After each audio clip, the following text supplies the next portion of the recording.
Welcome back. आप देख रहे हैं आपका प्रोग्राम कहानी कुर्सी की व्यूअर्स। मैं सौरभ शर्मा आपके साथ। आरती टिक्कू जी हमारे साथ बनी हुई हैं, विजय त्रिवेदी जी हैं, हर्षवर्धन त्रिपाठी जी हैं, समीर चौगामकर साहब हैं। ब्रेक से पहले उपचुनाव की बात की हमने। उपचुनाव में मध्य प्रदेश में बीजेपी हार की तरफ, उत्तराखंड में हार की तरफ, हिमाचल प्रदेश में हार, इसके अलावा पंजाब में आम आदमी पार्टी जीत गई है, बिहार में इंडिपेंडेंट जीत रहा है। ये हाल इस वक्त देखिए चल रहा है। अब मैं आपको बता देता हूं उत्तर प्रदेश का हाल। उत्तर प्रदेश में कुछ दिनों में 10 सीटों पर उपचुनाव होने हैं। अभी उत्तर प्रदेश की वजह से ही बीजेपी 240 पर आकर टिक गई, क्योंकि वहां पर आपकी 35 सीटें आई मात्र। अब ये यूपी में जो हो रहा है अभी खत्म नहीं हुआ है खेल। और आज कहानी कुर्सी की में आपको हम एक्चुअली इसके पीछे की कहानी बताएंगे कि वहां चल क्या रहा है। बहुत से लोग कहते हैं योगी जी के खिलाफ कोई साजिश चल रही है। पहले तो लोकसभा चुनाव के हार का ठीकरा इनके सर पर फोड़ने के लिए बहुत सारे लोग खड़े हो गए कि भाई ये हार हुई है तो इनकी वजह से हुई है। केंद्र ने तो सब कुछ ठीक किया था, टिकट भी ठीक बांटा था, हमारी योजनाएं भी ठीक चल रही थी। ये नाराजगी योगी जी से थी और योगी जी की वजह से ही हमारी सीटें जो है 30 सीटें हमारी कम हो गई। ये बीजेपी के अंदर एक बहुत बड़ा धड़ा है जो इस थ्योरी को हवा दे रहा है और ये बार बार बात कही जाती है। सोशल मीडिया पर इस किस्म की पोस्ट्स होती हैं। इतनी बड़ी पार्टी है, धड़े होते हैं, सब कुछ होता है। तो योगी जी भी अपनी तरफ से जो है फाइट बैक में लगे हुए हैं। लेकिन अब देखना होगा कि इसमें इस अंदर की इस लड़ाई में कौन आगे निकल करके आता है। अब क्या हुआ इसमें, पूर्व मंत्री उत्तर प्रदेश सरकार, उत्तर प्रदेश का बीजेपी का विधायक वीडियो बना के कह रहे हैं, और मैं आपको शब्द बता रहा हूं, अभी बयान सुना दूंगा पूरा। एक का आ गया है, दूसरा आ रहा है। पूर्व मंत्री मोती सिंह, हमें कहने में संकोच नहीं कि 42 साल के राजनीतिक जीवन में तहसील थाने का ऐसा भ्रष्टाचार न सोच सकते थे न देख सकते थे, यह अकल्पनीय है। यह यूपी सरकार का पूर्व मंत्री कह रहा है, जो इन्हीं योगी जी की, इनकी सरकार में रहे मंत्री है, योगी जी की पिछली सरकार में योगी जी की सरकार में मंत्री रहे हैं। ये बात कह रहे हैं, मैंने 42 साल में ऐसा भ्रष्टाचार नहीं देखा जो तहसील थाने के स्तर पर हो रहा, बिल्कुल निचले स्तर पर जो भ्रष्टाचार हो रहा है। दूसरा, ये विधायक हैं रमेश मिश्रा, जौनपुर के बदलापुर विधानसभा से, बीजेपी के विधायक हैं। मुझे इन्होंने बताया कि ये बाहर से आए हुए हैं। ये कह रहे हैं कि अगर ऐसे ही सब चलता रहा तो 2027 में हमारी सरकार नहीं बनेगी, भूल जाइए 2027 को आप। ये इनका ये बयान है। अब ये समझने वाली बात है, जो बयान आपको सुना दूंगा, बोल क्यों रहे हैं, क्यों अपनी सरकार के पीछे पड़े हुए हैं ये लोग, सवाल ये है इसके पीछे कौन सी राजनीति हो रही है। तो पहले जरा मोती सिंह जी का बयान आप सुनिए। हमें कहने में संकोच भी नहीं, मेरे 42 वर्ष के राजनीतिक जीवन में तहसील और थाने का ऐसा भ्रष्टाचार न सोच सकते थे न देख सकते थे, वो अकल्पनीय है। आप जा रहे मोटरसाइकिल पकड़ ले रहा है, घर में आपने एक बल्ब ज्यादा जला लिया, एक थाना हमने खोल दिया है, आपके लुटेरे की तरह हमें लूट ले रहा है, धमकी दे रहा है, 135 का मुकदमा लिखा रहा है, हम अपराध न करें, हम अपराधी हो गए, कोई हम हाथरस के बाबा हैं कि हम कह रहे हैं मेरे पैर की धूल ले लो और उसमें घटना हो जाए। इसलिए मित्रों, आपका अभिनंदन जवानी करने से नहीं काम चलने वाला है। आपका अभिनंदन आपके माथे के चंदन की रक्षा के बाद ही संभव है। यही आपकी इज्जत बची नहीं।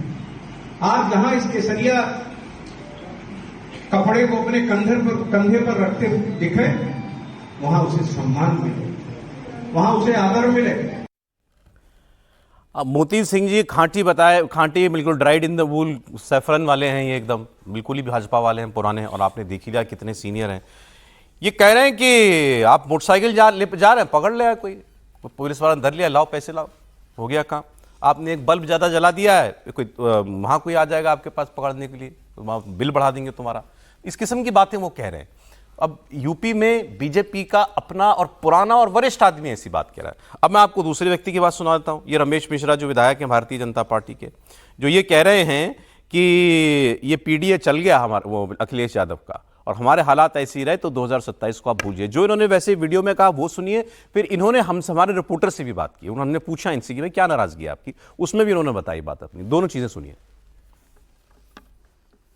जैसा कि मैं समझता हूं कि आज की डेट में जो स्थिति परिस्थिति है, जिस तरीके से पीडीए की बात चल रही है और जिस तरीके से समाजवादी पार्टी ने व्यापक भ्रामक स्थिति आम जनमानस में पैदा कर रखी है, उस हिसाब से अगर मैं देखूं तो भारतीय जनता पार्टी की आज की डेट में हमारी स्थिति अच्छी नहीं है। स्थिति अच्छी हो सकती है। उसके लिए मैं समझता हूं केंद्रीय नेतृत्व को बड़े निर्णय लेने पड़ेंगे। केंद्रीय नेतृत्व को जो है कहीं न कहीं उत्तर प्रदेश के चुनाव पे पूरी तरीके से फोकस करना पड़ेगा। भारतीय जनता पार्टी के एक एक कार्यकर्ता को, एक एक जनप्रतिनिधि को मन से लगना पड़ेगा, तभी हम 27 में सरकार पुनः बना सकते हैं। नहीं तो आज की जो स्थिति है उस स्थिति के हिसाब से हमारी सरकार बहुत ही स्थिति खराब है। हमारी सरकार बनने की स्थिति आज के डेट में नहीं दिखाई पड़ रही है। इसलिए मेरा केंद्रीय नेतृत्व से निवेदन है कि हम चाहते हैं, पूरी जनता चाहती है, आपके जो कोर वोटर हैं वो चाहते हैं कि भारतीय जनता पार्टी की सरकार 2027 में पुनः बने। इसलिए एक एक कार्यकर्ताओं के मन की बात यह है कि आपको बड़ा निर्णय लेना पड़ेगा जिससे कि भारतीय जनता पार्टी की सरकार पुनः बन सके। क्यों आपको जरूरत पड़ी ऐसे बयान वायरल करने की जिसमें आपने कहा कि 2027 में अगर ऐसी स्थिति रहे तो सरकार नहीं बन पाएगी? पहली बात तो मैं बताना चाहता हूं, मैंने ऐसा कोई वीडियो वायरल नहीं किया। बस आपस में समीक्षा चल रही थी और उसमें किसी मित्र ने ही वीडियो बना करके उसको वायरल कर दिया और उस वीडियो में कहीं मैंने ऐसी कोई आपत्तिजनक बात नहीं करी है। चूँकि हम विधायक हैं, 2 बार से विधायक हैं भारतीय जनता पार्टी के हम सिपाही हैं और मेरे मृत्यु के बाद मेरे शरीर को जो कफन लगेगा वो भारतीय जनता पार्टी का झंडा लगेगा। मैं उसमें का कार्यकर्ता हूँ। चूँकि आज की स्थिति में जिस तरीके से समाजवादी पार्टी ने आम जनमानस को भ्रमित कर दिया है, गुमराह कर दिया है, मैंने अपनी आंखों से देखा है। मैं बदलापुर का संपूर्ण विकास कराया हूँ। मैंने इतना विकास करने के बाद भी मैं बदलापुर से चुनाव हार गया, लोकसभा का चुनाव में हार गया। मुझे इस बात की चिंता है, ये जो तमाम तरीके की भ्रांतियां पैदा की जा रही समाजवादी पार्टी की, उससे हम कैसे लड़ें। हमको लड़ने के लिए हमको चिंता है। हमने इसीलिए उसमें कहा है कि केंद्रीय नेतृत्व को एक पहल करनी पड़ेगी और जो कमियां हैं उसको दूर करना पड़ेगा।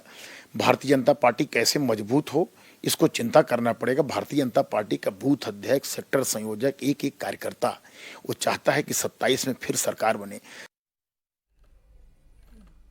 थोड़ा सा अंतर समझिएगा दोनों का, बाकी आपको मेहमान हमारे बताएंगे, बहुत अच्छे समझते हैं, दोनों लोगों को जानते भी हैं।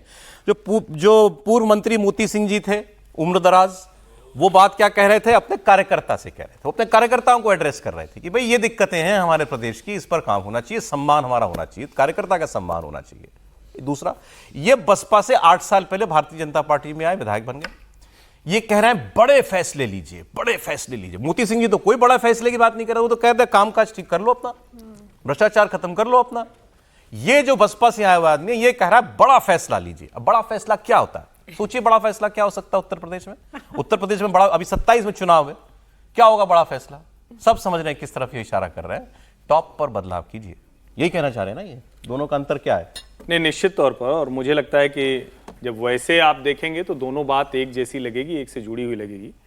अब एक तो ये कि भारतीय जनता पार्टी की इसके लिए प्रशंसा की जानी चाहिए कि वो चुनाव लगभग हारा हुआ चुनाव है, क्योंकि अगर 43 उस गठबंधन को है, इनके पास सिर्फ 34 सीटें हैं, तो ये हार गए, लेकिन उसके बावजूद अपने मतदाताओं का सम्मान कर रही है। ये मतदाता सम्मान समारोह में प्रतापगढ़ में, शहर का प्रतापगढ़ सदर का ये था, वहां पर ये बोल रहे थे। मोती सिंह प्रतापगढ़ जिले के बड़े ताकतवर, बड़े रसूखदार नेता हैं। मोती सिंह भारतीय जनता पार्टी के कैडर हैं और आज उनकी उम्र मेरे ख्याल से कुछ 78-80 के आसपास होगी, तो अब उनके पास कुछ खोने को नहीं है। मतलब ऐसा कुछ नहीं है कि उनका कोई कुछ ले लेगा। वो क्या कह रहे हैं? कह रहे हैं कि मतदाता सम्मान तब जब कार्यकर्ता के माथे के चंदन के सम्मान की रक्षा हो सके। वो मूल बात जो कह रहे हैं उसको सुनना समझना चाहिए। उसके बाद वो बताते हैं कैसे कैसे क्या क्या चीजें गड़बड़ हो रही हैं। अब रमेश मिश्रा क्या कह रहे हैं? एक तो ये जो आज कह रहे हैं कि कफन में लिपट कर जाएंगे भाजपा के, तो कोई नेता भी कमाल भूल जाते हैं। कोई नेता जब ये कहता है ना तो फिर लगता है कि धरती फटे उसमें समा जाए और तो कुछ बचा है नहीं। रमेश मिश्रा बसपा से आए हैं, बहुजन समाज पार्टी के बड़े ये मतलब जिसको कहें कि समर्पित कार्यकर्ता थे। पता नहीं उसको कि कोई ऐसी बाइट बयान है कि नहीं कि उसी के कफन में लपटेंगे। ये साफ साफ दिख रहा है कि ये वीडियो जानबूझकर प्रसारित किया गया है। बिल्कुल दोनों का फर्क है। वो अपने मतदाता सम्मान समारोह में कार्यकर्ताओं की पीड़ा उसको स्वर दे रहे थे, उनकी जो नाराजगी किसी व्यक्ति के प्रति नहीं है। रमेश मिश्रा जो कह रहे हैं ये बाहर से आए, अब तो 2 बार के विधायक हो गए। भारतीय जनता पार्टी में ढेर सारे ऐसे लोग हैं जिनका कोई वैचारिक आधार नहीं है, जिनका कोई लेना देना नहीं, कल उनको टिकट मिलेगा तो समाजवादी पार्टी ये बसपा में चली जाएगी। बड़ा बदलाव किए योगी जी के लिए बोल और रहे हैं जब सीधा। बड़ा बदलाव कहते हैं तो सीधे निशाना योगी जी। मैं कहता हूं ठीक है, योगी जी उत्तर प्रदेश के मुख्यमंत्री हैं, उनके ऊपर ढेर सारी चीजों का सीधा असर होगा, उनसे जवाबदेही तय होनी चाहिए। लेकिन क्या योगी आदित्यनाथ से बेहतर विकल्प उत्तर प्रदेश में है? इसका जवाब नहीं। मेरा सवाल यह है, बीजेपी का आदमी आज इस ऐसी हैसियत में आ गया कि यूपी में खुलकर कह रहा है योगी जी को बीजेपी हटाओ। का आदमी कभी नहीं बोलेगा, बाहर का आदमी ही बोलेगा। है बीजेपी अभी है। बीजेपी के एमएलए 2 बार इस बात को समझिए, यही तो मैं कह रहा हूं ना, दोनों के बीच में बहुत बारीक सी लाइन है। ये एक मूल कार्यकर्ता खड़ा है, एक बाहर से आए कार्यकर्ता को अगर लगेगा, या बाहर से आए नेता को कार्यकर्ता नहीं कहना चाहिए, नेता को लगेगा कल जा रहे हैं तो अपना बोरिया बिस्तर पैक करेगा, वो कुछ भी बोल देगा, वो और स्थिति खराब करेगा। जो मूल कार्यकर्ता होगा वो स्थिति नहीं खराब करेगा, वो चाहेगा किसी तरह से। आपने शब्द इस्तेमाल किया प्रायोजित, ये प्रायोजित बयान है, तो प्रायोजित तो ऐसा मुझे लगता है। तो प्रायोजित तो कोई दिलवा रहा है ना, मतलब योगी कोई है जो योगी जी की जड़ें खोद रहा है। इतनी हिम्मत किसी विधायक की इस तरह की नहीं हो सकती। हालांकि बाद में वो जो सफाई दे रहे हैं कि मैंने नहीं कहा, वो तो सामान्य बातचीत थी। और भैया वीडियो जब चला है तो वीडियो जिसने बनाया हुआ आपकी बिना इजाजत कैसे वायरल कर देगा? ये तो संभव नहीं। और ये मुझे लगता है कि बिना किसी शह के, बिना किसी कोई जिसको कहते हैं कोई तो है जो इनके पीछे समर्थन एक वर्ड में योगी जी के खिलाफ कैंपेन चल रहा है बीजेपी का। मुझे लगता है कि एक वर्ग है जो योगी जी के खिलाफ कैंपेन चला रहा है। ये बात सही बहुत संभव है और दिखाई दे रहा है कि योगी जी के खिलाफ। लेकिन रमेश मिश्रा पर केवल हमला कर दें कि वो बाहर से आए हैं, इसलिए उनको कौन वो दे रहा है हवा?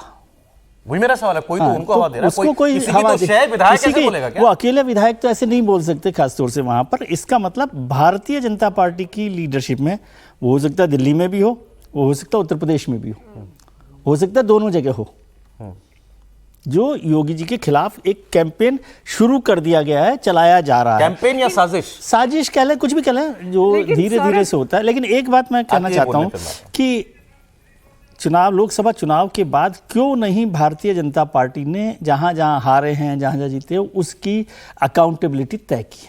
क्या यदि भारतीय जनता पार्टी का तो कर रहे हैं, बैठ के नहीं, अभी तो रिपोर्ट आ गई ना, क्या केंद्रीय नेतृत्व या समीक्षा रिपोर्ट में कहा गया कि योगी जी जिम्मेदार हैं इसके लिए? बताइए। और योगी जी नहीं है तो बता देंगे, मैं नहीं हूं, कौन है? नहीं जो भी, हाँ तो कोई किसी की तय की है ना, किसी की तय कीजिए। उत्तराखंड में, हिमाचल में आपने तय की है, आप विधानसभा चुनाव हार गए, उसके बाद लोकसभा चुनाव में के बाद अभी उपचुनाव में जो हार रहे, आप अकाउंटेबिलिटी चाह रहे हैं। पहले उन्होंने स्टॉक टेकिंग किया, पता करें क्या हुआ। संगठन महामंत्री ने बैठक की है, योगी जी बैठकें कर रहे हैं, सब कुछ चल रहा है ना वहां, तो इतना तो चल ही रहा है, तो दिखता है। और ये जो रमेश मिश्रा के बयान को भी आप अनसुना या अनदेखा मत कीजिए।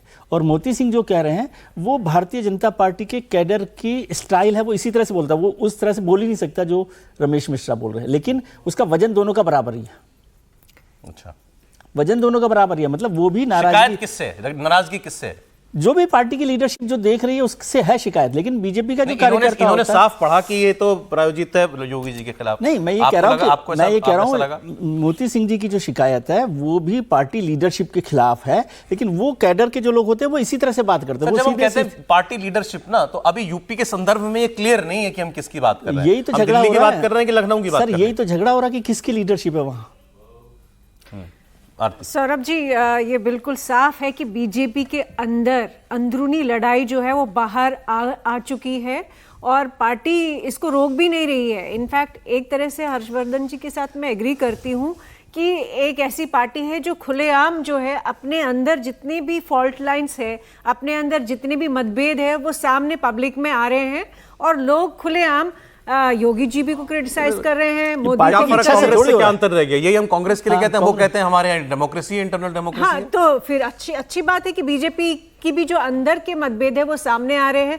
लेकिन सबसे बड़ी बात जो अभी दिख रही है, जो विजय जी ने भी कहा कि अकाउंटेबिलिटी सिर्फ बैठ के करने से नहीं होता है। बैठक लगाएंगे, आपने आंकलन किया कि किस वजह से हारे, क्या इश्यूज है यूपी में लीडरशिप में, उसके बाद आप किसी को जिम्मेवार ठहराएंगे। उस हेड शुड रोल जो अंग्रेजी में जिसको कहते हैं कि किसी को तो आप जिम्मेवार ठहरा के उनको बाहर निकालेंगे या पनिशमेंट देंगे या कोर्स करेक्शन का मौका देंगे। वो अभी तक हुआ नहीं है, बैठ के हुई है।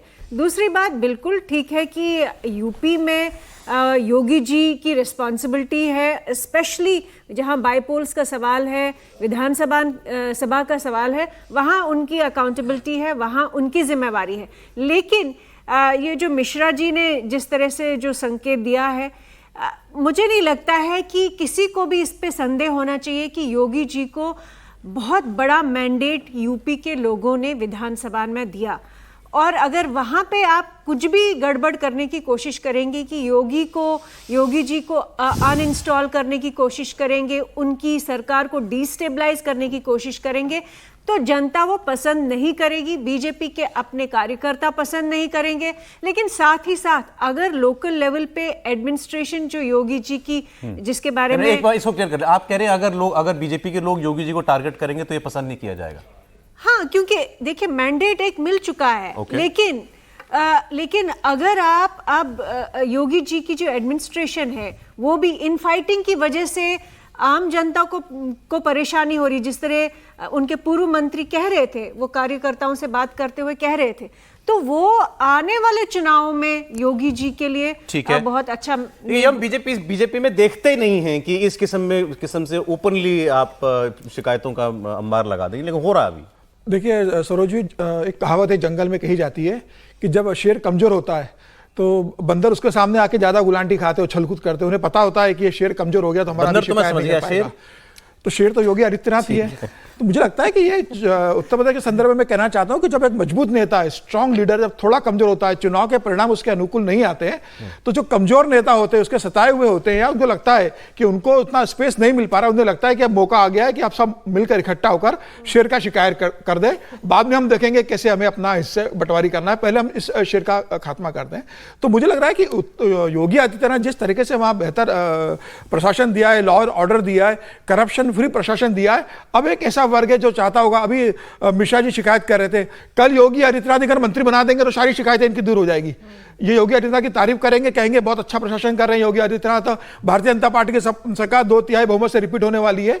कई विधायक इसलिए कि उन्हें मंत्री बनना है, कई इसलिए है कि उन्हें लगता है कि केंद्र से कहीं उन्हें सपोर्ट मिल रहा है, प्रदेश को योगी जी को कमजोर करना चाह रहा है ना, लेकिन निश्चित रूप से एक बड़ा वर्ग है उत्तर प्रदेश के अंदर जो योगी बीजेपी के अंदर एक ऐसा बड़ा वर्ग है जो योगी आदित्यनाथ को कमजोर करना चाहता है। और मुझे लग रहा है यह केंद्रीय नेतृत्व को देखना चाहिए, योगी जैसा लीडर बहुत उत्तर प्रदेश के लिए जरूरी है, भारतीय जनता पार्टी की जरूरी है। नेतृत्व को नहीं करना चाहिए सर, योगी के साथ रहना चाहिए। मुझे लगता है कि आज उत्तर प्रदेश में ये बहुत अच्छी लाइन आपने बोली, इसी में मैं एक लाइन जोड़ देता हूं, फिर हर्ष जी इस पर विस्तार से बता सकते हैं कि जो बात हो रही है कि भाई अकाउंटेबिलिटी योगी जी की क्यों तय नहीं कर रहे, उसकी शायद एक वजह ये हो सकती है कि योगी जी ने भी बता दिया हो कि आपको पता है कि अकाउंटेबिलिटी किसकी तय होनी चाहिए उन चुनावों में, लोकसभा चुनावों को लेकर। बाकी अब हर्ष जी विस्तार से बताएंगे। कंप्लीट कर लेंगे। तो मेरा कहना है कि योगी आदित्यनाथ को सपोर्ट करना पड़ेगा पार्टी को। देखिए आप सीटें कम हुई तो योगी आदित्यनाथ ऑप्शन नहीं है, ऑप्शन के अलावा भाई योगी आदित्यनाथ एक बड़े नेता है, आप उनके कारण थोड़ी पार्टी वहां पर आ रही है, पार्टी के संगठन का जिम्मेदारी केंद्रीय नेतृत्व की, प्रधानमंत्री मोदी अमित शाह भी उसकी बराबर के जिम्मेदार है। योगी आदित्यनाथ को अब यह कह दो कि सिर्फ योगी आदित्यनाथ के कारण हारे, मुझे लगता है ऐसा ही नहीं है। योगी आदित्यनाथ इस बात को समझते हैं कि मुख्यमंत्री वो है, चेहरा भी वो थे, तो उन्होंने इसको गंभीरता से लिया, वो लगातार बैठ के कर रहे हैं। अभी पार्टी ने अपने संगठन की रिपोर्ट भेजी है, भारतीय जनता पार्टी निर्णय लेगी, लेकिन मुझे लगता है योगी आदित्यनाथ मुख्यमंत्री बने रहेंगे। योगी आदित्यनाथ का कोई विकल्प भारतीय जनता पार्टी जाता है, मैं वो कह रहा हूं आपसे, कुछ गलत हो तो उसको दुरुस्त कर दीजिएगा।